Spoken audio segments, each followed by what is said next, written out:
बगल वाला तुम आगे से ले लो यार। पीछे करा यार मोबाइल। ए भैया पीछे करा। पीछे आओ भाई। ऋषि आओ पीछे हो।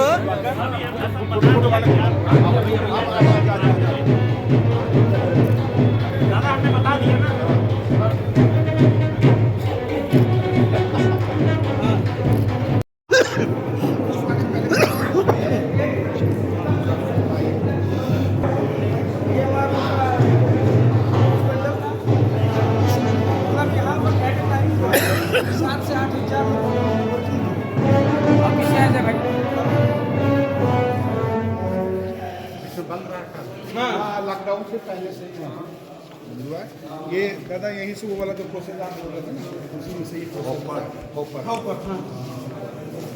तो ये यहाँ से ये पूरा ऐसे 4 एक छोड़ लगा हुआ एक पूरा सिस्टम जो है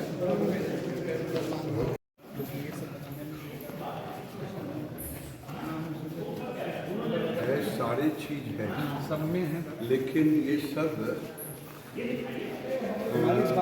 बार सस्ता पड़ता है लेकिन पुराने को इसको 40 ये बात कारपेट एक्सपो था भदोही में और कारपेट सेक्टर में पूरे देश में लगभग 30 लाख लोगों को रोजगार मिलता है। तो कारपेट की नगरी कहा जाता है मिर्जापुर, भदोही, ये कारपेट की नगरी है। और कारपेट एग्रीकल्चर के बाद सबसे ज़्यादा रोजगार टेक्सटाइल देता है। भारत में नरेंद्र मोदी के नेतृत्व में अभी लगभग 170 बिलियन डॉलर का मार्केट है टेक्सटाइल का, जो आने वाले दिन में 350 बिलियन डॉलर का होगा और उसमें 100 बिलियन डॉलर हम एक्सपोर्ट करेंगे। उसमें कारपेट की बड़ी भूमिका। अच्छा, बहराइच में जो दंगा हुआ उसको लेकर क्या कहना चाहेंगे? इससे बड़ा मैं सबसे ज्यादा दुखी हुआ अखिलेश यादव के बयान से। अखिलेश यादव जी के डीएनए में ही हिंदू विरोधी डीएनए है। पिताजी ने हिंदुओं पर गोलियां चलाई कार से पर। पुत्र अब चाहते हैं कि सनातन हिंदू खत्म हो जाए और वो प्रश्न उठा रहे हैं कि रूट तय था कि नहीं। वारे अखिलेश यादव, क्या देश का बंटवारा हिंदू मुसलमान हुआ था इस पे कि नहीं? अगर हुआ था तो मैं बाबा साहेब अम्बेडकर को याद करना चाहूंगा। मैं चुनौती के साथ कहता हूं, बाबा साहेब अम्बेडकर ने कहा था कि अगर टोटल पॉपुलेशन मुसलमान का पाकिस्तान नहीं जाएगा और टोटल पाकिस्तान से हिंदू नहीं आएगा भारत, ये प्रॉब्लम रहेगा। लेकिन नेहरू ने जानबूझ के ये प्रॉब्लम रखा। आज अखिलेश पूछ रहे हैं क्योंकि इन्हें तो मुसलमान का वोट चाहिए।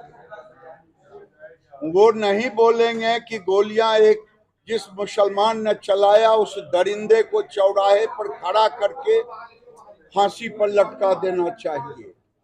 ये उनके जुबान से नहीं निकलेगा।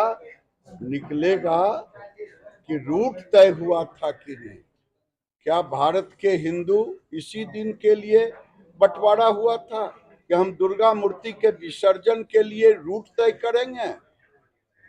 क्या अब हिंदू यहाँ नहीं स्वतंत्र होकर माता दुर्गा की प्रतिमा का विसर्जन करेंगे तो क्या पाकिस्तान और बांग्लादेश में, जहां हमें हमारे हिंदू भाइयों को मारा काटा जा रहा है? सर बाबा सिद्दीकी की मौत हुई है महाराष्ट्र में। बाबा सिद्दीकी की गोली मारकर हत्या कर दी गई है। पर राज्य सरकार जनसंख्या नियंत्रण कानून जरूरी है देश में कि जातिगत जनगणना? हम जातिगत जनगणना के विरोधी नहीं हैं, लेकिन जो राहुल गांधी जाति जाति पूछते हैं वो अपनी जाति तो बता दें, वो किस जाति से आते हैं, उनके पिताजी किस जाति के हैं, उनके दादाजी किस जाति के थे, ये बता दें। और मुसलमानों का भी जातीय जनगणना मुसलमान के रूप में नहीं बल्कि जात के रूप में होनी चाहिए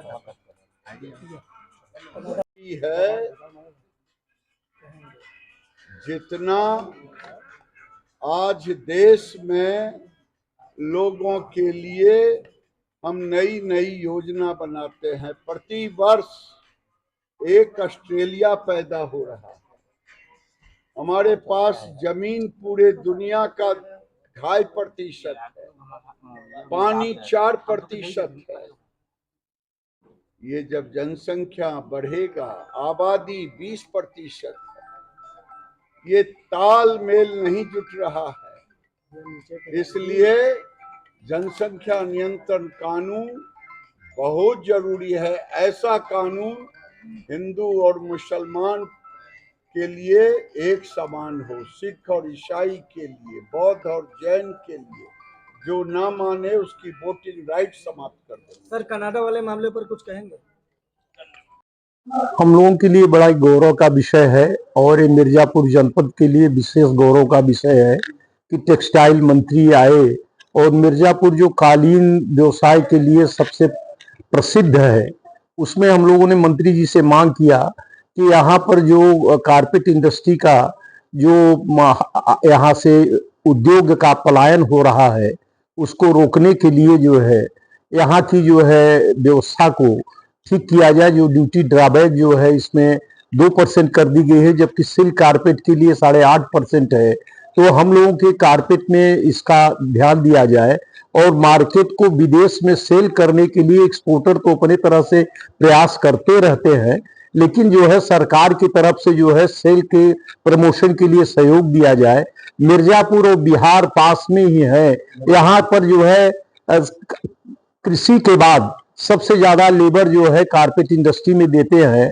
तो यहाँ के जो जूट मिला करके कारपेट जो है आज बना करके जो है ओरिजिनलिटी का जो फीलिंग देने की प्लानिंग चल रही है वो बम्बू सिल्क कारपेट का, और जो कर रहे हैं हैंड नाटेड से जो हम लोगों की दूरी हो रही है वो उसको जो है कम न होने दिया जाए।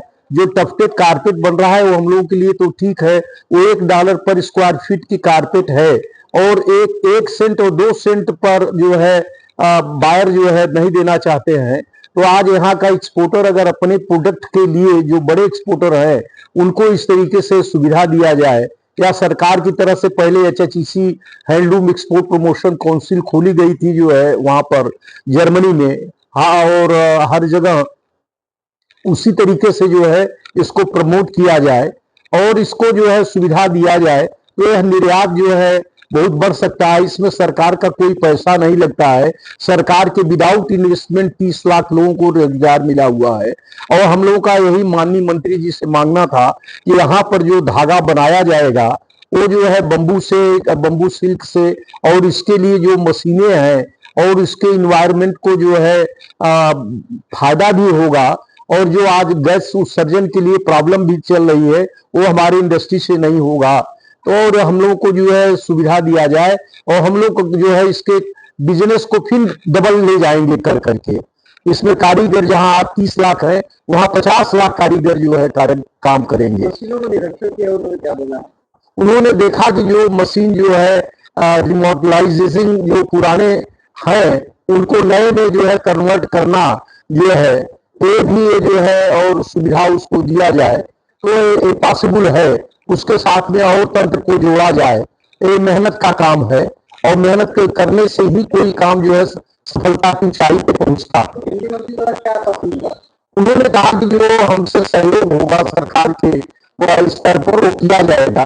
लेकिन आज हम लोगों का बस एक यही निवेदन है कि कारपेट इंडस्ट्री में हिंदू मुसलमान का जो अभी तक बहुत कुछ अकर नहीं हुआ है, एक जो है जो एक कारीगरी है, इस कारीगरी को जो है धर्म से न जोड़ा जाए, इस कारीगरी को जो है इससे अलग रखा जाएगा तो बिजनेस बहुत आगे फ्लरिश कर करके बढ़ेगा। इसमें जो है बहुत ही स्कोप है। धन्यवाद।